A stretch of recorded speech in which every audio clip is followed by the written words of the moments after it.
Welcome back listeners and viewers. मुझे अगर आप जाती तौर पर पूछें, जब अभी आप बराह रास्त FM 93 रेडियो पाकिस्तान लाहौर, ये नेशनल रेडियो है, स्टेट रेडियो है पूरी दुनिया में, जब आप मुझे सुन रहे हैं तो आप मुझे इसके बाद देखेंगे भी जब पॉडकास्ट पे, तो मैं जाती तौर पर अपनी ज़िंदगी में बहुत कम ऐसे लोग हैं जिनका मैं जाती तौर पर दिलदादा हूँ, जिनका मैं फ़ैन हूँ। और उनका फ़ैन बनने के लिए मैं हमेशा नोटिस करता हूँ कि उनका काम कितना बड़ा है। एज डजंट मैटर्स, कि वो यंग एज में भी अल्लाह ताला ने उनको बहुत इज्जत दे दी हो। तो आज मेरे प्रोग्राम में जो गेस्ट हैं वो एक उस्ताद भी हैं, वो एक सीनियर जर्नलिस्ट भी हैं, वो एक ऐसी डायनामिक पर्सनालिटी हैं कि जिनको अगर आप मिलें तो आपको सियासी शख्सियत दिखने में वो नहीं लगेंगे, but he is very good politician और जर्नलिस्ट। और सबसे बड़ी बात है कि वो एक बहुत सीजन्ड सीनियर जर्नलिस्ट हैं, बहुत अच्छे राइटर हैं, और he is secretary Lahore press club. और मैं इनके बारे में एक जुमला बोलूंगा कि मैं नहीं समझता कि पाकिस्तान में अगर कोई शख्स अपने आप को सहाफ़ी कहता या लिखता है और वो भाई अब्दुल मजीद साजिद साहब से वाकिफ नहीं है, तो मैं उसको सहाफ़ी नहीं मानूंगा। सर अस्सलाम वालेकुम। वालेकुम सलाम। Welcome to the programme sir. बहुत शुक्रिया, आपने मदऊ किया, मुझे खुशी हुई है, और तारुफ में आपने बात की, बहरहाल आपकी मेहरबानी है।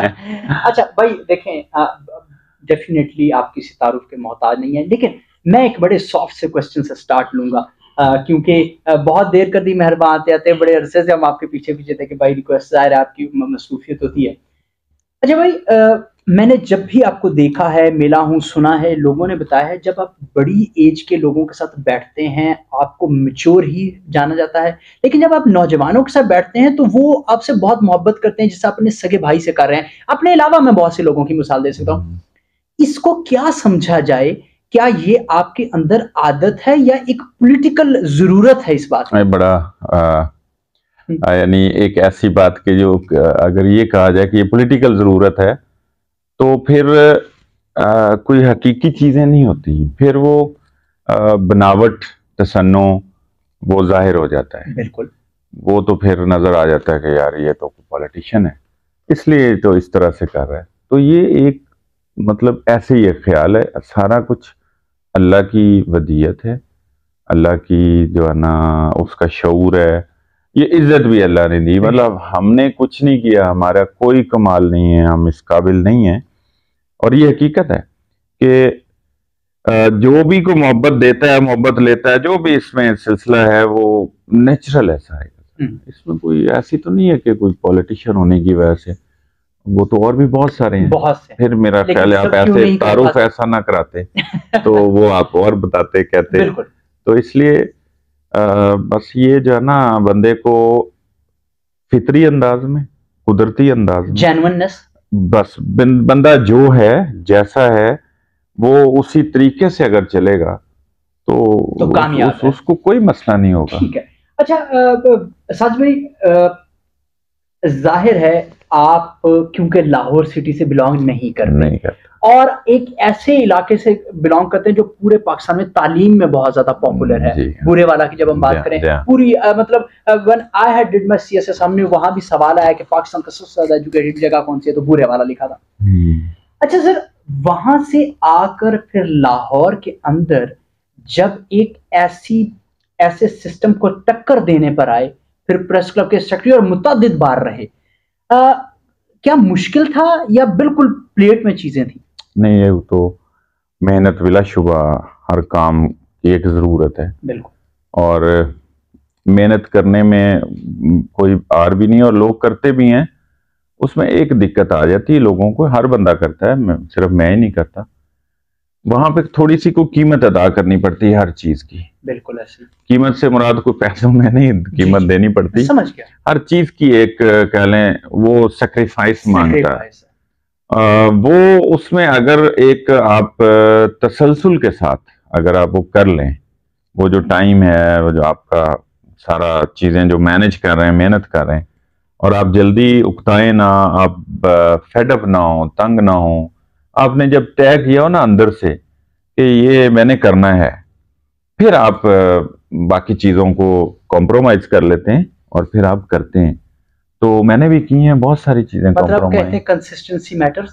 बहुत बहुत ज्यादा, सबसे ज्यादा ही यही है। कोई एक अचीवमेंट नहीं मैटर करती। वो एक दफा आपने एक लफ्ज बोला प्लेट में, वो एक दफा प्लेट में मिल जाती है और एक दफा मेहनत करने से मिल जाती है। लेकिन जो कंसिस्टेंसी है वो इसलिए मैटर करती है कि अगर मैं वो ना करता, ये एक मैसेज भी है, अगर मैं ना करता तो इसका मतलब मैं चौथी मर्तबा सेक्रेटरी ना बनता, लेगेसी ना बरकरार रह ना ऐसे कह लेते हैं। एक आपके बारे में बात बहुत मशहूर है, लेकिन उसका जवाब ब्रेक से वापस आके मैं लूंगा। और आपके बारे में जवाब बात ये मशहूर है कि आप जितने सॉफ्ट स्पोकन हैं या देखने में जितने आप रिलैक्स्ड फील करते हैं, रूल्स एंड रेगुलेशंस पर उतने सख्त हैं। आपके बारे में बहुत से लोग ये शिकायत मुझसे भी कर चुके हैं। मैं यहाँ पे एक शॉर्ट सा ब्रेक लूंगा। ब्रेक से वापस आकर मैं मजबूरी है कि मुझे ब्रेक लेना है, वरना तो मैं साजिद भाई की बात को कभी ना बीच में कट आउट करता।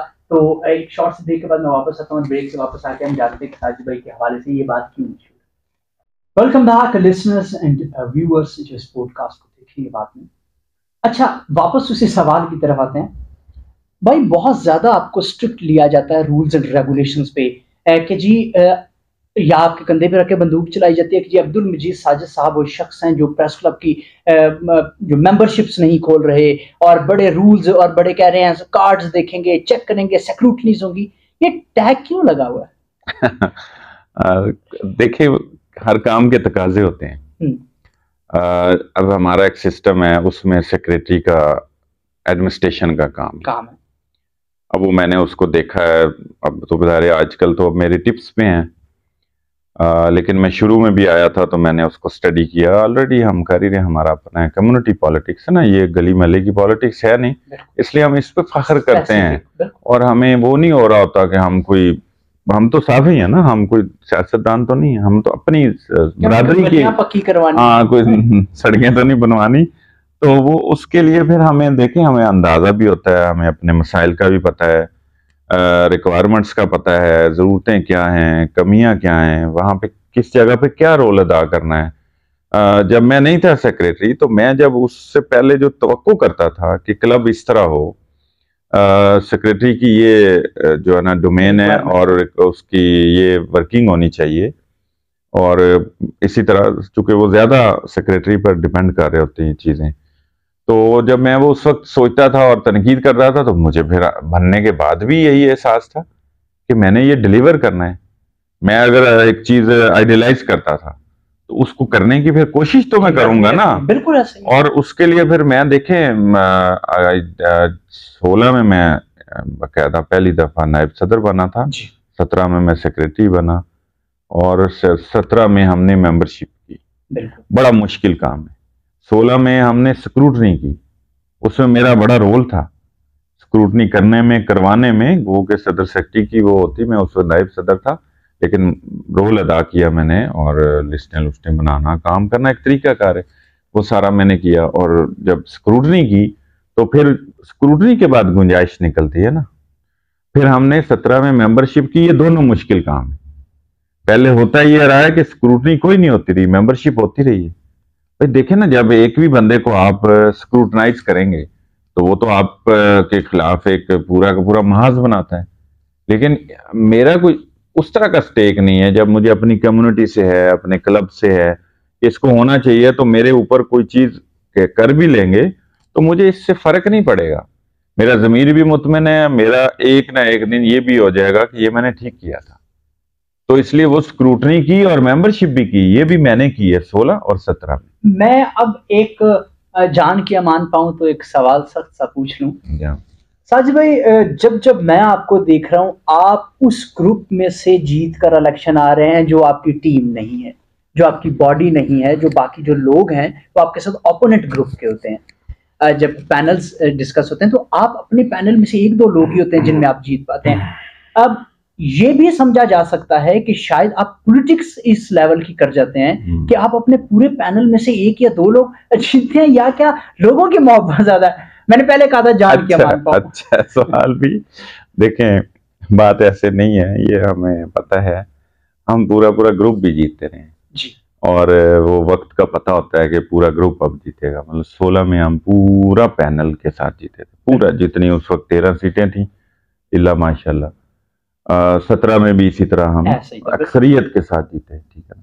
यानी 16, 17, 18 ये 3 साल हमारा पैनल कंजर्वेटिवली तीनों साल आता भी रहा। मैं भी 3 साल कंसेक्टिवली इलेक्शन लड़ा और ये हमारा ग्रुप पूरे का पूरा जीत के आता रहा। ये एक बात तो वाज़ेह है। अब उसके बाद एक ब्रेक आई मेरी भी 2 साल के बाद, वो होती है हमारी 2 जी, साल की बिल्कुल, ब्रेक बिल्कुल, होती गैप है। लेना 3 होता है। साल के बाद हमने गैप करना अच्छा है, वो अच्छी जमहूरी रवायत है कि बाकी लोगों को मौका मिलना चाहिए। तो उसके बाद फिर मैं जब आया हूं तो मैं तो लीड कर रहा था, मैं सदर का इलेक्शन लड़ रहा था। 21 का जो इलेक्शन था वो मैं प्रेसिडेंट का इलेक्शन लड़ रहा था और मैं हारा हूं। अगर ऐसी बात हो जो आप बात कर रहे हैं तो फिर तो मैं उस वक्त मुझे जीत जाना चाहिए था ना। अगर जैसे अब मैं 2 साल से सेक्रेटरी जीत रहा हूँ तो फिर उस वक्त ये बात अगर तस्लीम कर ली जाए कि मैं ही जीत जाता हूँ तो फिर मैं जीत जाता। एक बात तो ये है कि ओवरऑल जाहिर है सारी वो हमारी एक पैनलिंग और पैनल बनता है उसकी जाहिर है वो होती है। इसके साथ साथ अगर पैनल कोई 50% मैटर करता है तो 50% कैंडिडेट इंडिविजुअल मैटर करता है। ऐसे ऐसे नहीं है कि कोई बस पैनल ने नामजद करना है और वो बता बस जीत गया, ऐसा कभी भी नहीं होता। अपनी फुटवर्क बहुत ज्यादा, उसका अपना काम, उसकी बैकग्राउंड, उसने माजी में जाहिर है उसका मेल जो पब्लिक डीलिंग का काम है उसका, उसने कुछ डिलीवर किया होता है और परफॉर्म किया होता है। वो सारी चीजें जो है ना वो चल रही होती है। लोगों की पसंदीदगी अगर कोई नहीं भी है और है भी है तो वो सारी चीजें मैटर करती हैं। तो वो बहरहाल आप कह लें कि उसमें ये है कि पिछले साल मैं जब सेक्रेटरी जीता हूँ उससे पीछे से सदर लड़ रहा था तो मैं सदर लूज कर गया था।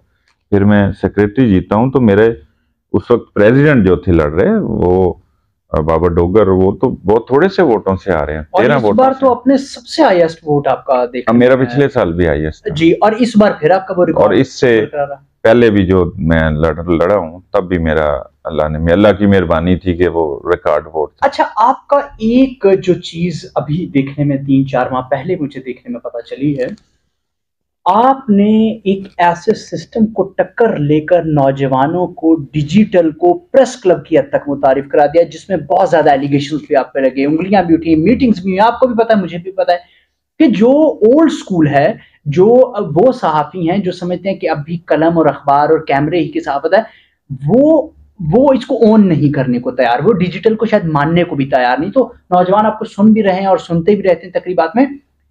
ये फैसला कितना मुश्किल था कि आप यंगस्टर्स के हीरो बन गए और आप उनको लेकर आए, प्रेस क्लब तक में दाखिल कर दिया आपने? देखें, सबसे पहली बात तो ये कि जो सीनियर्स हैं ना वो बड़े काबिल एहतराम है और सीनियर्स से सीखने को भी मिलता है अगर वो सिखाना चाहें तो।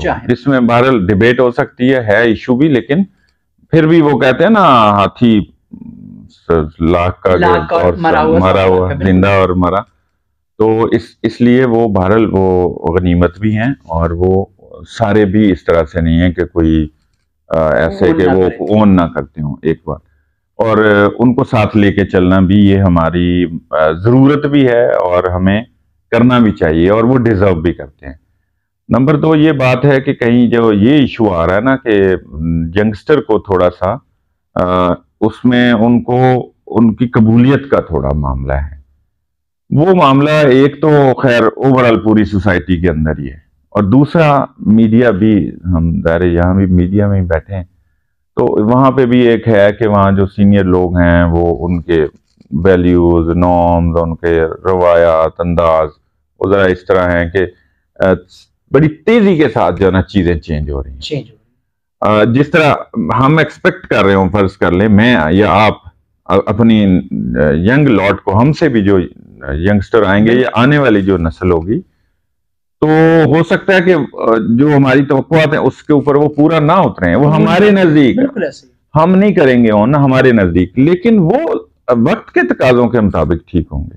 अच्छा, ये वो चीज है जो मैंने आहिस्ता आहिस्ता, मैं सिर्फ मतलब मैं जर्नलिस्ट हूँ, जर्नलिज्म कर रहा हूँ, लेकिन मुझे एक मौका ये मिला एक अरसे से, कोई 15-16 साल से कि मैं साथ ना पढ़ा भी रहा हूँ, पढ़ाते भी। अच्छा, मैं वहां जब यंगस्टर्स के साथ इंटरेक्ट करता हूँ ना, तो मुझे जो प्लस पॉइंट है वो ये है कि मैं यंगस्टर्स के साथ जो ट्रेंड्स हैं, आप उनके व्यूज और उनके जो ट्रेंड्स चल रहे हैं बिल्कुल है। मैं वो उनको अंडरस्टैंड भी करता हूँ, ज़ाहिर है इंटरेक्ट करते हैं, तो फिर मैं उनको मीट भी करता हूँ। मैं ये आपसे सवाल ही पुट करने लगा था, लेकिन आपने खुद ही जवाब इसका दे दिया।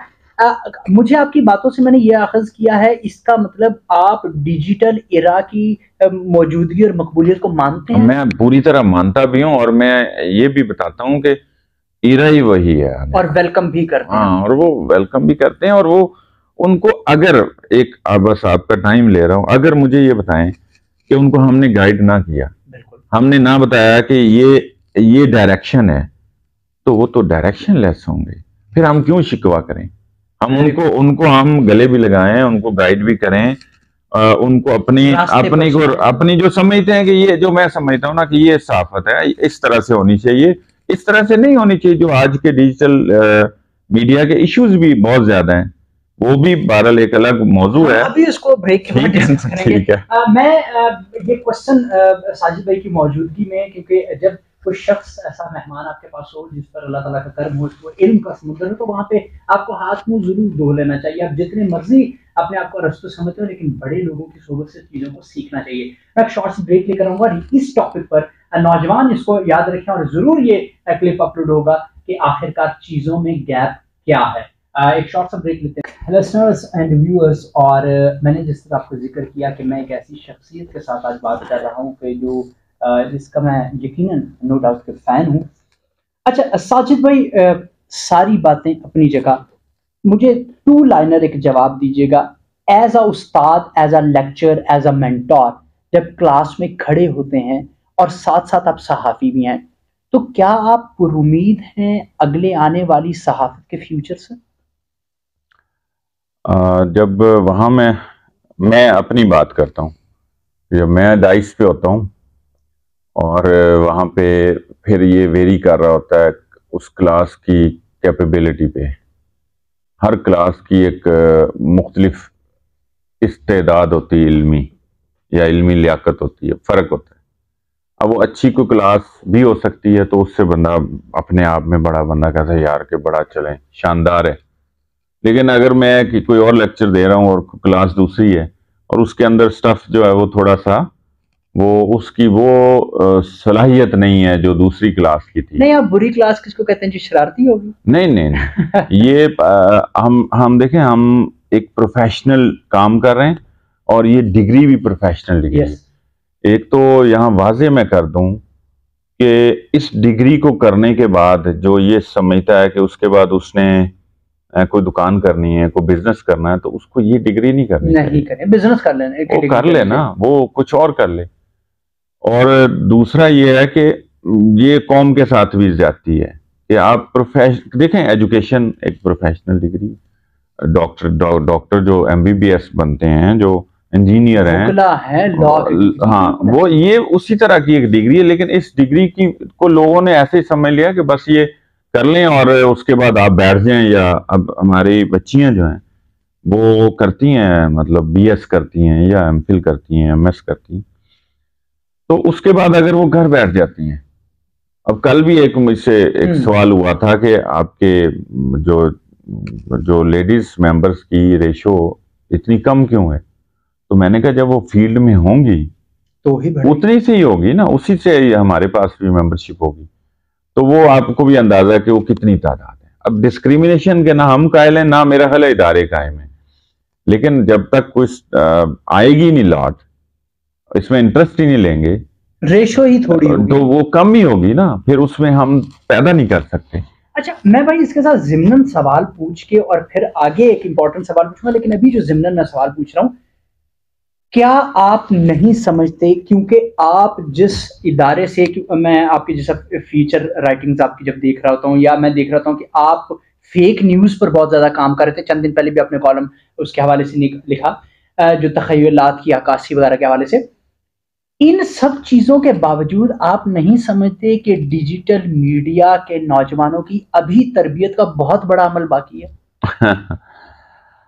अब बिल्कुल किसी हद तक तो आपकी बात से इत्तेफाक है, लेकिन ये जो बात पहले हम कर रहे थे ना, ये उससे मुंसलिक है ये सवाल कि अगर तो लोग पढ़ के आ रहे हैं डिग्री भी लेके आ रहे हैं, उनको कोई ना कोई, आपने, मैंने या और बहुत सारे सीनियर असातिज़ा हैं जो ज़ाहिर रेगुलर हैं, उनका बड़ा हाथ है। हम तो वो समझ आती है कि वो जर्नलिज्म करते हैं। यहाँ पर एक रेला सा आ गया, जिस तरह तूफान आता है ना और एक सैलाब आ जाता है, यहाँ प्रॉब्लम ही है। ये एक ट्रेंड चलता है, भेड़ चाल है और उसके पीछे ये पड़ जाएंगे जी, बी काम करना है जी, सरकारी नौकरी मिल जाएगी, करे जाए, हर बंदा ही करे जाए। हर वालदेन की ख्वाहिश ये कि वही का BCS करना है जनाब, उसमें MBA करना है। अच्छा, ये एक प्रॉब्लम है हमारी सोसाइटी में, इसलिए इसमें तो ज़ाहिर हमें कोई इसकी कोई स्टेट की सतह पे भी और इंडिविजुअली भी और इदारों की सतह पे भी ये काम करने की ज़रूरत है। अब इस रेले में हुआ ये कि एक फर्ज कर लें मैट्रिक पास भी नहीं है, उसके लिए भी प्रॉब्लम नहीं है कि वो जर्नलिज्म करे। अब हम मुझे बताएं कि उसको कोई एथिक्स का नहीं पता, उसको रूल्स का नहीं पता, उसको सहाफत का नहीं पता, हो नहीं सकता ना, लेकिन वो सहाफत कर रहे हैं और वो कहता भी है मैं सहाफी हूँ। ये डिजिटल मीडिया की बात, बिल्कुल, यूट्यूबर मैं कह लेता हूँ, ऐसे बोल लेते हैं। हाँ, यूट्यूबर्स को अब पिछले दिनों भी यूट्यूबर्स कहा था तो बड़ा माइंड किया था, पूरा ट्रेंड भी बना हुआ था मेरे खिलाफ, ठीक है। बिल्कुल ऐसा ही। तो ये सारी चीजों को मैं समझता हूँ।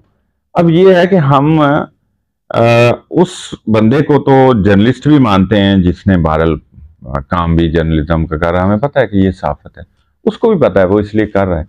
लेकिन जो नहीं कर रहा उसको हम अगर ये कहें कि इसका फुकदान है, मैंने आपको कहा कि आपकी बात, जुज़वी बात से मैं इत्तेफाक करता हूँ, ये एक वैसी एक बात है कि जी ये मसला आ रहा हो, मसला तो आना है जब आपके पास कोई तैयारी नहीं है कि हर बंदा नहीं साफत कर सकता। आप सोसाइटी की क्या पिक्चर देना चाह रहे हैं? क्योंकि भाई जी देखें, जिस तरह आप लिखते हैं, आपके इदारे की एक पॉलिसी है, मैं जिस इदारे में बैठा हूं इसकी एक पॉलिसी है, मैं उससे पॉलिश होके गुजरूंगा।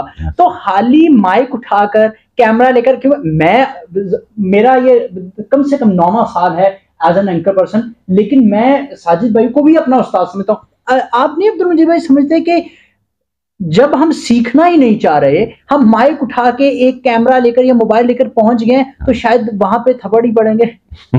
सॉरी टू से। हाँ, वो रवैया नहीं ठीक है, वो जर्नलिस्ट का रवैया नहीं है। हम साफी हैं, हमारा काम है चीज़ों को, जो भी हैपनिंग है, जो भी हो रहा है, हम उसको पेश कर दें, कवर करें। और वो जो है ना, ज़ाहिर है अपनी जो भी राय है वो भी इंसान देता है और पॉलिसी के मुताबिक भी देता है। एक मुल्क जो है वो एक पूरी पॉलिसी है, अवाम हमारी पूरी पॉलिसी है, हमने वो सारी चीज़ों को, यही साफी को पता होता है ना, तो वो हमें वो दे देना चाहिए। लेकिन आपका सवाल इससे मुतालिक था या और? बिल्कुल इस चीज से मुतालिक था कि फ्लॉज तो हैं आखिरकार, बहुत ज्यादा हैं, ठीक है ना। अब ये कि हम इसको, मुझे बताएं कि कैसे फिर वो चला सकेंगे अगर उसको देखेंगे इन्हीं चीजों को, कर ही नहीं सकेंगे। अच्छा, क्योंकि बिल्कुल आखिरी 7-8 मिनट रह गए हैं, let us move on a question, कि ऐसा क्वेश्चन जो आप लोग जो ये पॉडकास्ट देखेंगे उनके दिल का ये सवाल है, जो सहाफी हैं उनका ये सवाल है। मैं साजिद भाई से पूछ रहा हूँ, अपनी मैं दोस्ती खतरे में डाल लूंगा लेकिन मैं आप लोगों के लिए सवाल पूछूंगा। साजिद भाई, आप लोग हर साल प्रेस क्लब में आते हैं, करोड़ों रुपए का आप लोगों का बजट भी है, यहां पर लेट मी से, मुझे सख्ती से ही जुमला बोलने दीजिए, मोटरसाइकिलों पर आने वाले लोग लैंड क्रूजर तक पहुंचे, जो किराए पे रहते थे उनके प्लाजे बन गए। बहुत सी, मेरे पास भी, आपके पास ज्यादा इंफॉर्मेशन है भाई। सहाफी तो भूखा भी है, समोसों की रेडी भी लगा रहता है, बसेस पर से कवरेज करते हुए गाड़ियों से गिर के टायर के नीचे भी मरा है। सहाफी के लिए कौन आवाज उठाएगा आखिरकार? बहुत अच्छा सवाल है। एक तो हमें उठानी है, हमारे जो इदारे हैं हम उनकी ज़ाहिर रहनुमाई और वो भी करते हैं, लीडर हैं हम उनके, और उनकी नुमाइंदगी करते हैं। एक तो ये बात है, हमें ये हमारी जिम्मेदारी हमें मानना चाहिए और हम उठाते हैं। लेकिन ये फ़र्क हमें होना चाहिए कि हम आवाज़ ही उठा सकते हैं, हम एहतजाज बुलंद कर सकते हैं, एहतजाज रिकॉर्ड करवा सकते हैं। हम लॉ एनफोर्समेंट अथॉरिटी नहीं है, ये ज़ाहिर हमारे पास कोई किसी को गिरफ्तार करने का इख्तियार तो नहीं है ना हमारे पास किसी को कोई नोटिस भेजने का भी उस तरह का। भाई ये आपने दिया सियासी जवाब, मैं जानना चाह रहा हूं सहाफी कहाँ जाए। अच्छा, दूसरा ये है, नहीं ये सियासी नहीं है, ये अपनी अपने हवाले से है। दूसरा ये है कि हमें देखें हर चीज का एक सिस्टम होता है। ठीक है, कुछ जिम्मेदारी हमारी है, हमारे सफ्ती इदारों की है, बिल्कुल, कुछ हमारे मीडिया हाउसेस की है, कुछ हमारी गवर्नमेंट की और स्टेट की है। ये इसी तरह और भी जिम्मेदार हो सकते हैं। बहरहाल हम अगर ये चार लोगों को भी कंसिडर, चार इदारों को भी समझें, तो ये चार इदारे भी अगर जिम्मेदारी अदा करेंगे तो ये इस तरह के मसाइल नहीं होंगे। भाई सेठ अगर निकाल देता है नौकरी से किसी को, तो लाहौर प्रेस क्लब क्या कर सकता है? मेरा ये सवाल है। और सहाफी ने तो देखना ही आपको है। अच्छा, एक चीज ये क्लियर कर लें कि जो लाहौर प्रेस क्लब है उसकी ये जुरिस्डिक्शन नहीं है। ये हमारी यूनियन जो बदकिस्मती से PFUJ होती थी, लाहौर में PUJ है, ठीक है, ये काम है और डोमेन उसकी है, वो बदकिस्मती से गैर मुअस्सर हो गई है, वो हिस्सों में मुख्तलिफ बट गई है, उसके हिस्से बखरे हो गए 3-4 मेजर और इससे ज्यादा। ये असल काम उनका था। ये जो क्लब होता है ना, क्लब का ये काम नहीं है। क्लब के कानून में, आइन में, रवायत में था ही नहीं। अब हुआ ये कि क्लब के ऊपर ये बर्डन आ गया यूनियन के गैर मुअस्सर होने की वजह से या उसकी तकसीम की वजह से। तो हमें कह लें या क्लब को कह लें, वहां जो भी आते हैं लोग, वो उनको ये इजाफी तौर पे ये जिम्मेदारी। तो इसका मतलब भाई कि क्लब का हाली काम इतवार वाले दिन हलवा पूड़ी या पाए खिलाना है? I am on the very serious note. नहीं, मैं ये कह रहा हूं कि हमें, हमारे ऊपर इजाफी जो जिम्मेदारी है, हमने उसको उठाया हुआ उस बोझ को, वो उठा के चल रहे हैं। लेकिन जो सेठ आप कह रहे हैं कि जो मालिक है प्राइवेट निकाल लेता है, कोई बंदों को निकालता है, तो देखें अब ये इसमें अगर रियासत ही कोई कुछ नहीं कर सकती, तो हम तो उसके गेट पे बाहर जाके धरना ही दे सकते हैं ना। हम तो उसको कोई खत लिख सकते हैं, हत्ता कि हम उसके दफ्तर को डबल लॉक भी करके आ जाते हैं। अब इससे ज्यादा हमारा नहीं काम, ये हम कर रहे हैं। बिल्कुल ठीक है, ठीक हो गया, मैं आपकी जिम्मेदारी समझ गया। अब हम बिल्कुल आखिरी चंद जो मिनट हैं उसमें 3 से 4 मिनट हमारे पास रह गए। भाई नौजवानों को क्या पैगाम होगा आपकी तरफ से, एक डिफाइंड प्रोग्राम जो आप समझते हैं एक उस्ताद होने के नाते, एक मेंटोर होने और एक जर्नलिस्ट होने के नाते, कि वो मीडिया की अगर तालीम हासिल करके फील्ड में आ रहे हैं, खवातीन या मर्द दोनों का, किस तरह क्या क्वालिटीज उनमें होनी चाहिए? बस एक तो देखें, प्रोफेशनल डिग्री जैसे हमने पहले उनको पढ़ना चाहिए, डिग्री लेनी चाहिए, उस दौरान उनको जो उनकी रिक्वायरमेंट है वो पूरी करके फिर फील्ड में भी आना चाहिए। अब तो कोई मसला नहीं रह गया कि जॉब का इदारे बंद हैं या अखबार मर रहे हैं या चैनलों के भी ऐसी दरमियानी सिचुएशन से हैं कि अब डिजिटल मीडिया का दौर आ रहा है, वो भी अखबार की सतह पे 2-4 साल 5 साल बाद चैनल भी आ जाएंगे। तो उन्होंने हर सतह पे काम करना है।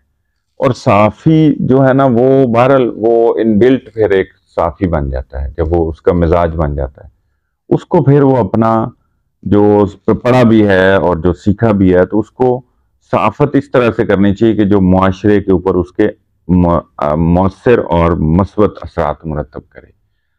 डिजिटल मीडिया के आने से और उसकी जो एक उसके रेले के आने की वजह से जो नुकसान आ रहे हैं, उसमें भी उसको आने वाला दौर, ये हम इसी को इसलिए मुखातिब कर रहे हैं, अभी बाकी चीजें अपनी जगह पे, इसमें उसको ये थोड़ी सी तफरीक पैदा करनी चाहिए कि मैं साफ़ी हूँ, मुझे जो है ना बतौर साफ़ी उस तरह का कंटेंट देना चाहिए जिससे आने वाली नस्लों ने भी जो तैयार हो रही हैं और आने वाली नस्लें भी जो है ना, उन पर उसके असरात मुरतब हों, अच्छे असरात मुरतब हों। और ऐसी चीज़ों को हाईलाइट ना करें और ऐसे स्टंट ना खेलें, और जो डिजिटल मीडिया की एक व्यूअरशिप के लिए कोई चीज़ नहीं होती। साफ़ी कभी भी ऐसा नहीं करेगा। वो मैं इन नौजवानों से वो तवक्को करता हूँ कि वो खाली व्यूवरशिप के लिए और अपने सब्सक्राइब करवाने के लिए ज़्यादा अपने उसके लिए खाली नहीं करेंगे, वो सहाफत करेंगे और उसी से ही उनकी व्यूवरशिप भी बन जाएगी। ये अगर नहीं होगा तो फिर ये डिजिटल मीडिया बहुत बड़ा अजाब बन जाएगा, अभी भी बना हुआ है। ये फेक न्यूज का भंडार बन जाएगा। अब वो तो है, बन क्या जाएगा, इसको हम चाहते हैं कि ये ना बने। इसमें कोई, हम इसलिए हुकूमत से, इदारों से हम तवक्को रखते हैं कि इसकी कोई डायरेक्शन बना दे। यस, कोई पैमरा की तरह इस या पैमरा को इजाफी इसकी या बॉडी बना दे, या अलग से कोई इदारा हुकूमत बना दे जो चेक एंड बैलेंस रखे। और नहीं तो फिर हम बहुत इसको वाकई अजाब ही समझेंगे आने वाले वक्त में, और हमारे लोग क्या भी रहे। तो इससे बचना चाहिए जितना भी हो सके। मैंने क्योंकि आपकी बात सुनी, आपकी बात आपने खत्म ही जिस सवाल पर की, वहां से एक पूरा टॉपिक बनता है जिसमें आपके दोबारा आपके साथ प्रोग्राम किया जा सकता है। तो आप दोबारा इंशाल्लाह मौका देंगे? इंशाल्लाह जरूर। क्या आपको इस बात का शिकवा तो नहीं कि ज्यादा सवाल पूछे, आप दोबारा नहीं आपने कम पूछे। Ladies and gentleman, listeners and viewers, आपने देखा कि एक वायरल शख्स, एक तमीजदार और एक वेल मैनेज एंड एडमिनिस्ट्रेटेड शख्स कितना खूबसूरत बात करता है। भाई अब्दुल मजीद साजिद साहिब जो हैं वो मेरे सीनियर भी हैं, और उनके हर लफ्ज कितने बेहतरीन थे ये आप लोग जान चुके होंगे। और सबसे बड़ी दिल से खुशी ये है कि इस तरह की लीडरशिप पाकिस्तान के डिपार्टमेंट्स में काम कर रही है, उनके लिए खुशकोशां है। और एक सहाफ़ी होने के नाते मेरे लिए ये बहुत प्राउड मोमेंट है।